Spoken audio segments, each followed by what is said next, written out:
আপনার নাম? আমার নাম শানু ঘোষ। আচ্ছা, কোথায় থাকেন? থাকি মানকুণ্ডু পালপাড়া।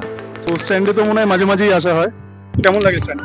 স্ট্যান্ড তো ছোটবেলা থেকেই কাটাচ্ছি, মানে ছোটবেলা যখন স্কুলে ছিলাম তখন যেমন এখানে আড্ডা হতো, বড় হওয়ার সাথে সাথে বিজি হয়ে গেছি, মাঝে মাঝে আসা হয়।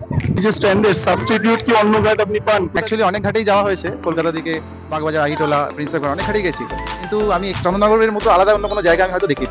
এবার আপনারা আসুন, দেখুন, আপনারাও বুঝবেন যে চন্দননগর কেন আমরা বিশেষ করে বলি চন্দননগর এতটা সুন্দর একটা জায়গা। স্ট্যান্ডের ক্লিনলিনেস বা সব মিলিয়ে কি বলবেন?